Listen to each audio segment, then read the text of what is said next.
আগের বার বলেছিলাম দুয়ারে সরকার করব, করেছিলাম। এরপরে আপনারা দেখেছেন আমরা 1,500 টাকা করে দিয়েছি লক্ষ্মীর ভাতা, লক্ষ্মীর ভাণ্ডার।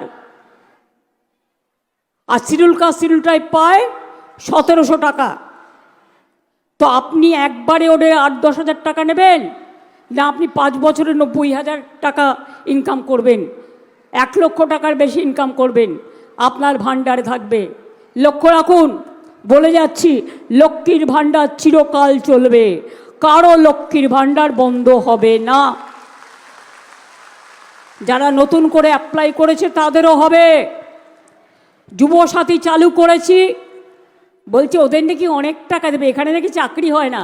আমি বলি তোমার ডিফেন্সে কটা লোক নিয়েছো খালি আছে? তোমার রেলে গ্যাংমান নেই, একটা শূন্য পদ ভর্তি করনি। তুমি বলেছিলে বছরে 2 কোটি লোকের চাকরি দেবে, একটা চাকরিও দাওনি। আর বাংলায় 2 কোটি লোকের চাকরি আমরা দিয়েছি। এবং মনে রাখবেন 40% বেকারি কমেছে, এটাই সত্য তথ্য, চ্যালেঞ্জ করে যাচ্ছি। বাংলায় মানুষ গায়ে গতরে খেটে রোজগার করে, মেয়েরাও অনেক কাজ করে, যে রাধে সে চুলও বাঁধে। মনে রাখবেন, আমাদের ঘরের মা বোনেরা ভাইয়েরা অনেক কাজ করে, সারাদিন পরিশ্রম করে। আর এই মাটিগুলো আমি খুব ভালো চিনি, কারণ আমি ছোট্টবেলায় বীরভূমের গ্রামে গ্রামে ঘুরে বেড়াতাম। আর বর্ধমান বীরভূমে কোনো তফাৎ নেই, পাশের জেলা একেবারে। আমার নিজের জন্মভূমি, আমার কর্মভূমি, আমার বড় হওয়ার ভূমি।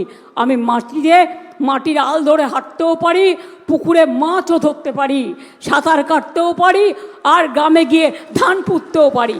এটা মনে রাখবেন। আর আপনারা মিথ্যে কথা বলেন, কাগজে লিখে নিয়ে এসে আয়না লাগিয়ে টেলিপ্রম্পটার, তাতে এসে বলেন সোনার বাংলা করবেন। আরে সোনার বাংলা করার আগে বলুন বাংলা ভাষায় কথা বললে কেন আমাদের লোকেদের উপর উড়িষ্যায় আপনার রাজ্যে অত্যাচার হচ্ছে, বিজেপির রাজ্যে কেন মধ্যপ্রদেশে অত্যাচার হচ্ছে, কেন রাজস্থানে অত্যাচার হচ্ছে, কেন দিল্লিতে অত্যাচার হচ্ছে বলুন দেখিনি একবার। আমোদি পামোদি বাবুরা, সব রাজ্যে মাছ খাওয়া বন্ধ, বিজেপি রাজ্যে মাংসের দোকান বন্ধ। তাহলে কি খেয়ে বেঁচে থাকবে মানুষ? আমার মাথা না তোমার মাথা? বাংলার লোক কি খাবে কি না খাবে তুমি শেখাবে? তুমি খাও না সোয়াবিন, তুমি খাও না মাশরুম, তুমি বিদেশ থেকে আমদানি করে যত খাবার খাও। বাংলার লোকেরা একটা বাচ্চাকে স্কুলে পাঠায় একটু সেদ্ধ ভাত খাইয়ে, একটু মাছের ঝোল খাইয়ে। যে নিরামিষ খাবে, আমার কোনো আপত্তি নেই। সব ধর্মের জন্য, সব ভাষার জন্য তাদের নিজস্ব অধিকার আছে, কে কি খাবে না খাবে। যুবসাথীর যারা দরখাস্ত করেছেন আর যারা এখনও পাননি তারাও পেয়ে যাবেন। আর যুবসাথীদের আগামী দিন জীবিকার সন্ধান আমরাই করে দেব, মনে রাখবেন।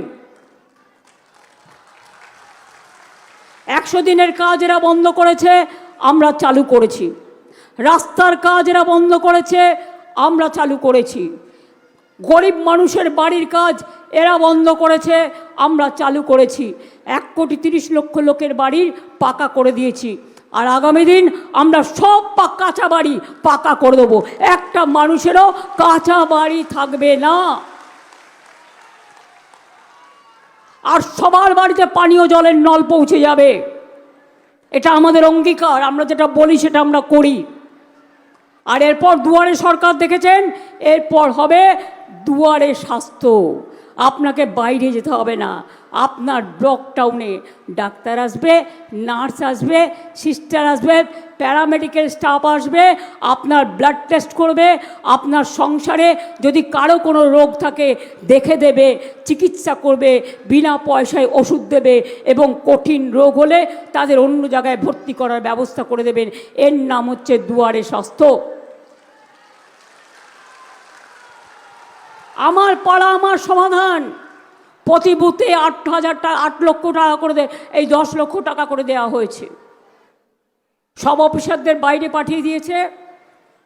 কোথাও কোথাও একটু কাজে দেরি হচ্ছে, কিন্তু ইলেকশনের পরে এই কাজগুলো হয়ে যাবে।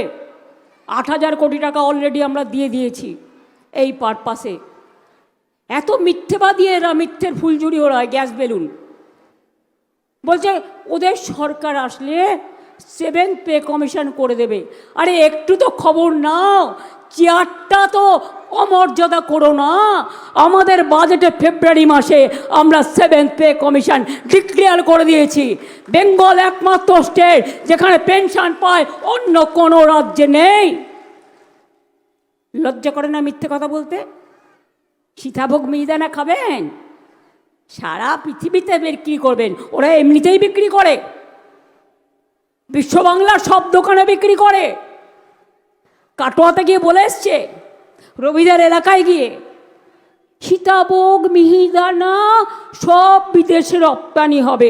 ওনারা জানে না বর্ধমানের শক্তিগড়ের ল্যাংচাও আছে, সীতাভোগ যেমন আছে, মিহিদানা যেমন আছে।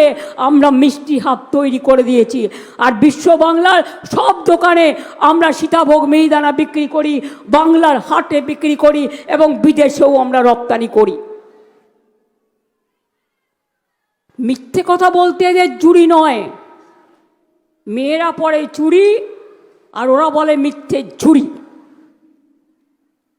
গরু গাছে ওঠার গল্প জানেন তো? ওরা গরু গাছে ওঠার গল্প করে, জানে তো ইলেকশনে হারবে, তাই কাজে লাগিয়ে এখানে সব চেঞ্জ করে দিয়েছে। যত প্রশাসন থেকে শুরু করে, আজকের এই মিটিংয়ে আমি পারমিশন দিচ্ছিল না। প্রধানমন্ত্রীর মিটিংয়ে পারমিশন দিতে পারো অল্প সময়ে, আর মাঠ খালি থাকলে, কেউ বুক না করে থাকলে তুমি আমার মিটিংয়ে পারমিশন দেবে না, কারণ তোমাকে নতুন করে তোমাদের অ্যাপয়েন্টমেন্ট করা হয়েছে বলে।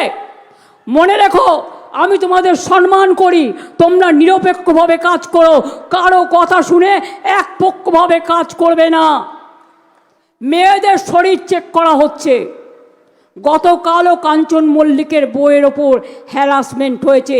চেক করার নামে মেয়েদের ব্যাগ খুলে ব্যাগে কি কি আছে, এমনকি মেয়েদের ব্যবহৃত জিনিস, লজ্জা লাগে বলতে, সেগুলো পর্যন্ত টেনে টেনে বার করে অসম্মান করা হয়েছে। কয়েকদিন আগে আমার ভবানীপুরেরও একজন বয়োজ্যেষ্ঠ মহিলা, খুবই বর্ধিষ্ণু পরিবারের মহিলা, আমি শুনলাম তাকে হ্যারাস করেছে। তার গাড়ি খুলে, গাড়ি খুলতেই পারেন, চেক করতেই পারেন, কিন্তু আপনি মেয়েদের ব্যাগ খুলে মেয়েরা কি কি ব্যবহার করে, কেন লিপস্টিক পরবেন, নাকি ফেসিয়াল করবেন, নাকি মেয়েরা যেগুলো ব্যবহার করে সেগুলো ব্যবহার করবেন? লজ্জা করে না? অশ্লীলতা চূড়ান্ত করছে। যারা করছে তাদের আমি বলে দিই, অশ্লীলতা করলে মেয়েরা কিন্তু কমপ্লেন করবেন। অভিযোগ করার অধিকার আপনাদের সবার আছে। আমি রায়না গলসি থেকে শুরু করে, খণ্ডঘোষ থেকে শুরু করে এই মাটিতে দাঁড়িয়ে বলে যাচ্ছি, ভোটের দিন যদি কাউকে ভোটে বাধা দেয় যেতে, এরা সব চেষ্টা করবে। যে সিপিএম করতে, এখন তো সে বিজেপি করে না, তারা তো এইভাবে ভোট আটকাতো। 90 লক্ষ লোকের নাম বাদ দিয়েছে, তার মধ্যে 32 লক্ষ লোকের নাম আমি সুপ্রিম কোর্টে গিয়ে কেস করে উঠিয়েছি। বাদবাকিরাও অ্যাপ্লিকেশন জমা পড়ে আছে, কিন্তু ইচ্ছা করে চেপে যাওয়া হচ্ছে।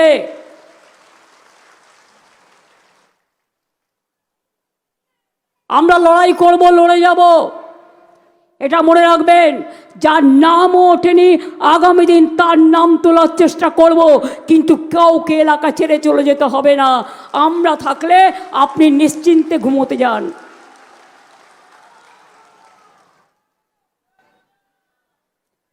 ভোট দিতে বাধা দিলে, জগন্নাথ দেবের রথ টানতে গেলে সোনার ঝাড়ু দিয়ে আগে রাস্তা পরিষ্কার করে। আপনারাও একটা করে খিলের ঝাড়ু রেখে দেবেন, রাস্তা পরিষ্কার করবেন। রাস্তা ঝাড়ু দিতে দিতে, পরিষ্কার করতে করতে যাবেন, ভোট বাক্সে পৌঁছে দেবেন। দুটো কাজই হবে, পরিষ্কারও হবে, অধিকার রক্ষাও হবে। ভোটার মেশিন খুব সাবধান, এদের plan slow voting, slow counting. প্রথমে দেখাবে বিজেপি জিতছে, বুঝতেই পারছেন আমাদের কাদের সাথে লড়াই করতে হচ্ছে। অনেককে গ্রেপ্তার করার চেষ্টা করতে হবে। টেক কেয়ার, বুদ্ধি খরচ করে কাজ করুন। আজকে মধ্যরাত থেকে অপারেশন শুরু হবে আমি শুনেছি, খবর আমরাও পাই। আমরাই জিতব, তৃণমূলই জিতবে, বাংলায় জিতবে, মা বোনেরা জিতবে, শ্রমিক কৃষক জিতবে, ছাত্র যৌবন জিতবে। কোনো ক্ষমতা নেই আমাদের হারাবার। যতই করো হামলা,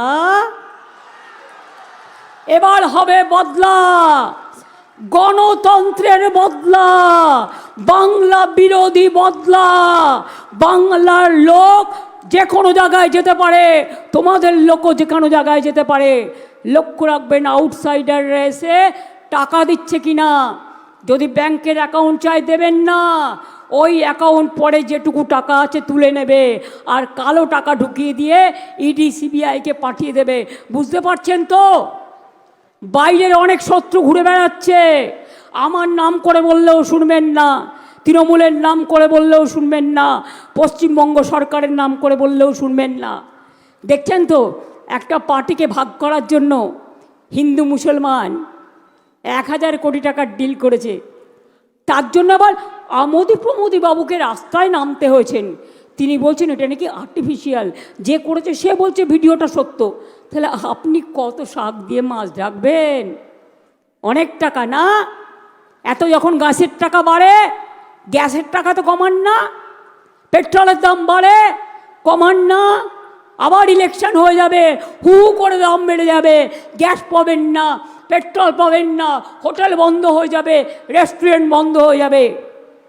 ভাবুন, চিন্তা করুন। যতই ভয় দেখাক, টাকা দিক যাই করুক, যারা গরিব মানুষ পয়সা দিয়ে মিছিলে নিয়ে যাচ্ছে, মিছিলে যান, কিন্তু ভোটটা দেবেন না, মাথায় রাখবেন। তার কারণ হচ্ছে, যদি এবার বিজেপিকে দেন ভোট, আপনার অধিকার ওই নোটবন্দির মতোই একেবারে ঘরবন্দি হয়ে যাবে। ভোটবন্দি, এসআইআর, নোটবন্দি, টাকা লুট। আধার কার্ড করিয়েছে 1000 টাকা করে নিয়ে, আর এখন বলছে ভোটের জন্য আধার কার্ড নো পাপা, শুধু বিজেপি করবে ইয়েস পাপা। এমনকি তাদের প্যাডেও বিজেপি স্ট্যাম্প লাগিয়ে দিচ্ছে। আমি এরকম নির্লজ্জ এজেন্সি, আমি এরকম বেহায়া এজেন্সি কোনো দিন দেখিনি। আমরা এজেন্সিকে সম্মান করি। সম্মান মানুষ তখনই করে যদি সে তার নিরপেক্ষতা বজায় রাখে। নিরপেক্ষ মানুষ নিরপেক্ষভাবে কাজ করুন, 1000 স্যালুট দেব, লক্ষ স্যালুট দেব। কিন্তু কেউ যদি একপক্ষ হয়ে কাজ করেন এবং মনে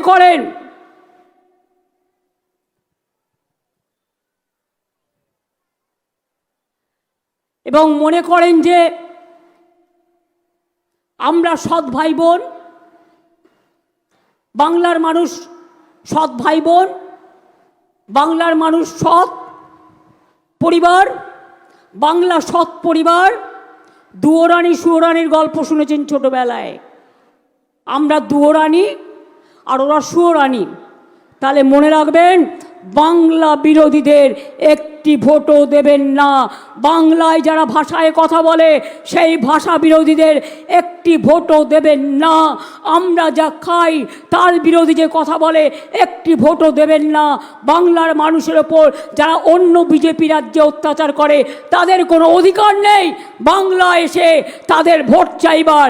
আমি যদি এই জায়গায় হতাম, আমি গলায় দড়ি দিয়ে আগে নিজেকে কলসি নিয়ে গিয়ে পুকুরের জলে ডুব দিয়ে মরতাম। বিজেপির না আছে লজ্জা, না আছে ঘৃণা, না আছে ভয়। 3 থাকতে নয়।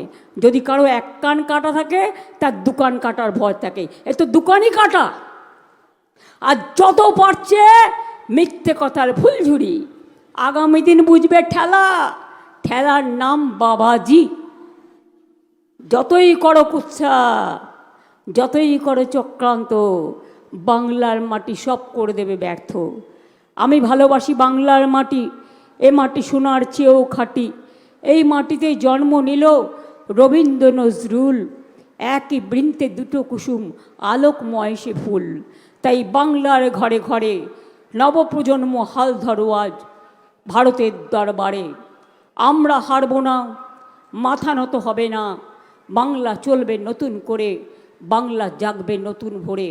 শুভ নববর্ষ আসছে, বর্ষ বিদায় বিজেপিকে দিতে হবে, যাতে কোনোদিন আর বাংলার দিকে চোখ তাকিয়ে দেখতে না পারে। সবাইকে দখল করলেও ভয় দেখিয়ে চমকে বাংলাকে পারবে না, বাংলা হারে না, বাংলা হারতে জানে না, বাংলা বিজেপিকে মানে না। সব মিথ্যে কথা। ধর্ম জানেন 90 লক্ষ ভোট বাদ দিয়েছে, তার মধ্যে 60 লক্ষ হিন্দু ভোট বাদ দিয়েছে, 30 লক্ষ মুসলিম ভোট বাদ দিয়েছে, তপশিলীদের ভোট বাদ দিয়েছে, আদিবাসীদের ভোট বাদ দিয়েছে, বাউরিদের ভোট বাদ দিয়েছে, বাগদিদের ভোট বাদ দিয়েছে, লোধা সপরের ভোট বাদ দিয়েছে, রাজবংশীদের ভোট বাদ দিয়েছে। কি না অত্যাচার করেছে। তাই আগামী দিন মা বোনেরা বেঁধে জোট, ভাই বোনেরা বেঁধে জোট, শ্রমিক কৃষক বেঁধে জোট, তৃণমূল কংগ্রেসকে সব ভোট। যদি মনে করেন আমার নেতৃত্বে সরকার চান, আমি চেষ্টা করেছি যাতে মানুষের পরিবারে শিক্ষার অভাব না হয়, অর্থের অভাব না হয়, দুটো খাদ্যের অভাব না হয়, স্বাস্থ্যের অভাব না হয়, চাষি ভাইদের অভাব না হয়। সারা ভারতবর্ষে অনেক চাষি আত্মহত্যা করেছেন, কিন্তু আমাদের বাংলায় আমরা কৃষকদের অন্যতম কৃষক সম্মান দিই। তাই বলছি, তাহলে প্রার্থী দেখবেন না, 294টা কেন্দ্রে আমি আপনাদের প্রার্থী। আমার মুখটা দেখে দয়া করে ভোট দেবেন এই বিজেপিকে লড়বার জন্য। ওরা বাংলাকে এত হেনস্থা করছে, তো বাংলাকে করছে টার্গেট।